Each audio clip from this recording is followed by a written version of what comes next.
All right, back from my holiday, and then we're straight back into this. I need to remember where I was up to with this, and we'll check out some parts and bits and pieces that got done while I was away, and also check out these photos of what this car used to look like.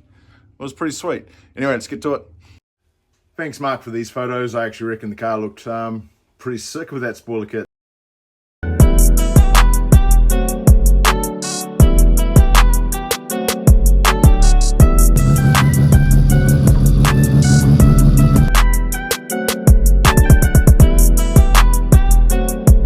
So the car's been covered up for 3 weeks, so I'm a bit miffed on where I was up to with it, but today I went and picked up this. So all the rotating assembly has been balanced by Jeremy Abbott. You can see he's taken some, what do you call it, weight and shit out of the rotors, but apparently these are all good. What else we got here? E-shaft, stack gears. So everything is fine, except the flywheel is something he's not too confident about, so he doesn't really want to see the car go any more than 8.5 grand, 9. But what we'll do is we'll still run that setup, but we'll run a rev right in the car. I think that's the best option for us. I do have some Apex seals somewhere around here, and yep, right there. Only got one set of them. I still need to buy another set, and a few other bits and pieces, and then we are good to go. Also have the stuff to make the rear brakes. Yes, I do need to do the rear brake line, connect that up, and then I need a valve type thing to act as, what do you want to call that? The cutoff to the brakes to the rear wheels, and also acts as a handbrake. So we'll get into that now, uncover this thing, and try and remember. So yep, it's all come back to me now. So last thing I did on this was I put the battery in the back, and we had a lack of power to a lot of things, which isn't a main concern at the moment. Those rear brake lines I do need to make up. Hopefully the line still runs down towards the diff and has a connection there, so I just need to make the lines up across the diff, which will be a lot easier. But I did notice brake fluid down here. Now, there's nothing up there to show anything's leaking from there, so I'm not 100% sure what that's about. Maybe it was from when I did that side, it dumped a lot of oil. Maybe it dripped across, not 100% sure. But yeah, don't know. It's all good, move on. All right, so I'll get into these brake lines. Okay, so this is what I've got here. I've got the line that came from the e-brake, or that brake in the car. It's just running through the rear of the floor pan, so that's all good. I've got that fitting, but we're missing the rubber line that goes from here to this connection up here. I may be able to use that one there, which was a front line off that 323 I had a while back. So what I need to do is see if that will work.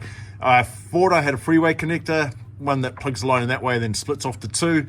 I don't have one of those, so I might have to do a mission to pick apart. But what I can do is plug the fitting into the back of the wheel cylinder up and behind there, run the line to roughly around here, and then once I get that piece, I can connect that all up.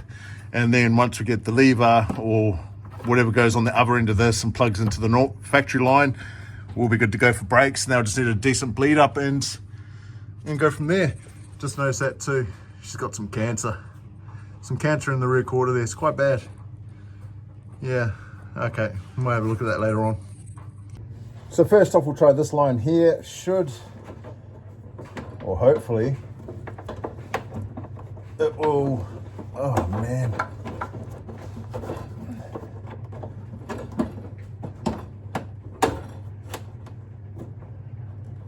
Actually, make sure the feed's the same. Oh yep, that'll work. So as long as it sets down nicely, it should be sweet, and it shouldn't leak. Well, that's the plan anyway. That feels pretty good. So a little bit long, but that's all right. And what I'll do is plug that up in there for now, and then once I get a freeway connector jobby, then I can throw that into the line, and we can split it off accordingly. But what I also need to do, I do have these fittings left over, so these are the ones I'll put in the back of the wheel cylinders and then make a line. Fun times.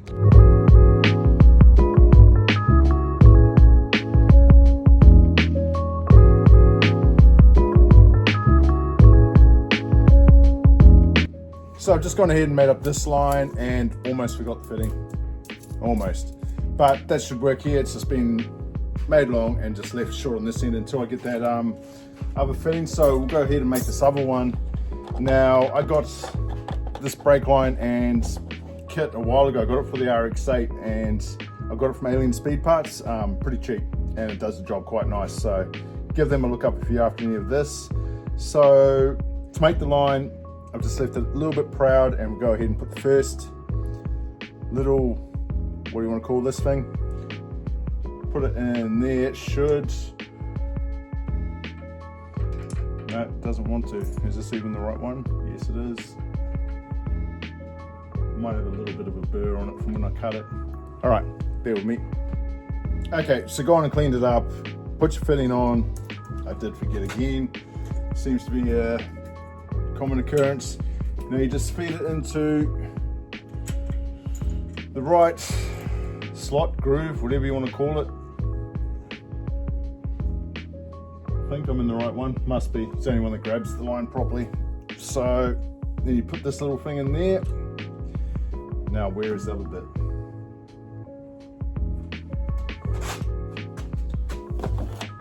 Oh, right there. Okay, still in holiday mode, so bit cabbage. Adjust this all the way out. Now you have to do this in 2 steps because it's a double, I can't even remember what they call it, a double sleeve collar, I don't know. Something like that. So you push that all the way in until it goes tight.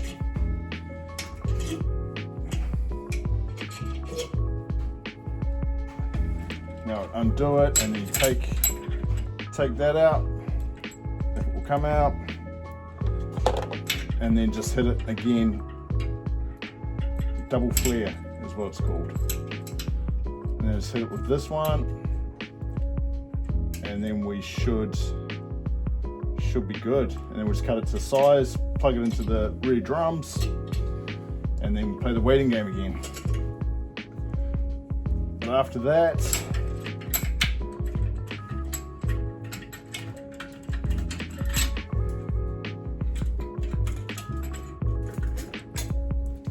have a double flare, which is all good, and that marries in nice with that. So I'll go cut this to size now, and we'll plug them in and leave it at that, and we might go check out that rotating assembly a bit more. Okay, so got the lines plugged in up there. You can see it runs along there, and I've just left them long over there. So as I said before, once I get those fittings, that will square that away. So what I need to do now is get this thing back on the ground. I'm going to shift it and put it over here because I need to make room, because I want to bring my Rx7 in here in the next couple of days and get some work done on that before the Tony Pierce T-Poi meetup. So yeah, got a bit to do.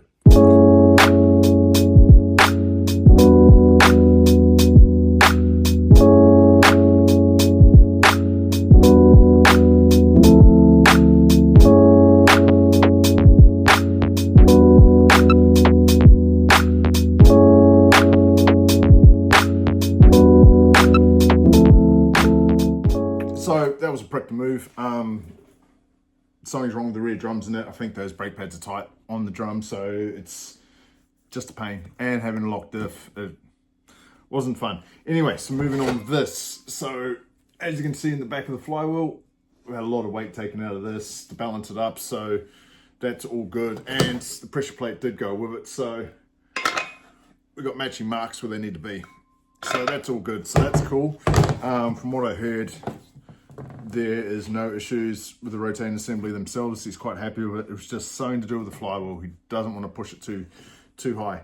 But the rotors themselves, I've had some cut out of it, some weight taken out of them to balance them up. So they're actually really, really good. So that's, yeah, you can see a bit taken out of there as well. So they're good. So that's mean. I was actually written some stuff on there. 4675.1 grams, maybe. No, sweet, they both match, so they're both the same weight now and balanced. We have the front counterweight. Now, I've been told that this needs more of a chamfer on it to clear probably the front cover. We can sort that out when the engine gets stacked and we'll put back together. Yeah, see, he's taking a bit of weight out of that as well, so that's cool. Stack gears, as you saw in the previous video, I have replaced the bearings in these, so they're all good. Now, E-shaft. I have no idea what all these numbers mean. 0.975, 0.965, 0.985. Don't know. But if he's happy with it, then all good. So that's all of it. I have been told though that this here that drives the oil pump chain isn't the right one. This is an Rx7 one, so I need to find an old 12A one. I think it just has something to do with the distance to where the chain sits, which isn't too much of a major. Should be able to find one of those. So having all of this sorted, I suppose what we really need now is all the parts to stack the engine back together, which should be all good. So just need to find a bit more cash and then get stuck into that and get that keg assembled, get it sat in there maybe, and then we can start building the exhaust for it and other bits and pieces. So as I said before, I've moved that car over there because I will be bringing mine home in the next couple of days and we need to do some work on that. So we'll jump to that, I guess. Okay, so next day and we're here to pick this up. It's been a long time, but it does need a few bits and pieces done, like down in there somewhere, right there. She's been leaking water out of the front cover, I believe, and it's dumping a little bit of oil, but we'll sort that out. So I'm gonna drive this home now and get stuck into it.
So, made it home sweet as. Didn't actually realize these cars were so different with the matte black, but there you go. This is one, needs a touch up. What do I need to do to this? So, I can't remember if I said so, but this gear stick is just wherever it wants to be. It's a little bush on the bottom. I keep going through them. I don't know why.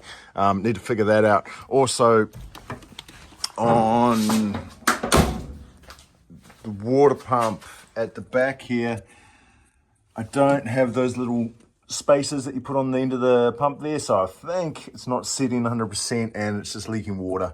When I left Daniel's place, there was just a big puddle on the ground. I think I've got a photo of it here, but I've got to sort that out. Yeah, there's a big difference.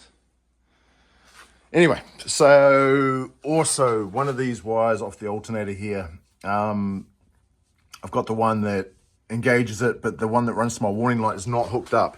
So I need to sort that out because that is actually draining my battery when it's just sitting here by itself. I've gone through quite a few batteries trying to figure out what it was. It wasn't until I did the Rx7 that I actually figured out all of that nonsense. So water leak, that gear stick, a few other bits and pieces. I need to hook the fuel pumps up to the Microtech. At the moment, they're running off a switch, and it's a real pain to drive and flick them on and off. So I'll run it through the Microtech, and just got to get some relays, wire all that in for that, and then I don't have to worry about it. But what else is there? Further on, probably after Clubfest, once I get the Rx7 sorted, we are going to jump into that there. So we'll get this EFI sorted out, and the car should run heaps better. So this one for now is done until I get those fittings, but I will jump back onto this. Probably do this in another video because I can't be bothered now. And tomorrow, I believe I'm getting all the engine parts for the 12A back. It's all been lapped. The rotors have been cleaned up. I think they've been lightened. I'm not sure. So I'm going to get some parts together for this. I'm going to stack that engine, get that back together. And what else do I have coming up? The green you may have seen on when we did that charity cruise, fundraiser cruise. I was in a green ute. We're going to pull the engine out of that in a week or two. I'm going to Bridgeport that. So that's going to be cool. Anyway. So as you can see, the garage is full up again. So it doesn't matter. I'm going to get this one sorted, get it T-Boy cruise ready. Car still runs good. It starts up. How it should. It was a little bit rough on it today, but it probably hasn't been started up for well over a month maybe. But drove here fine. Noisy, obnoxious, perfect. So I'll get through that few list items I need to do, get that ready, and then we're still going to be working on this one. But this one's just a little bit in dribs and drabs at the moment, but once we sort all the stuff for the engine, we can start stacking that, and then it will just be full momentum on that. So once T-Poy's done, I'm going to throw this into the other garage, and I'm going to try and bring the Rx7 back in here, which I'm really looking forward to. I'm running out of time for Clubfest, and that's definitely the car I've entered. Even though this one runs, sounds how it should, I just got to get that Rx7 running sweet. So if you made it this far in the video, thanks for watching, and I'll catch up with you in the next couple of days. Cheers.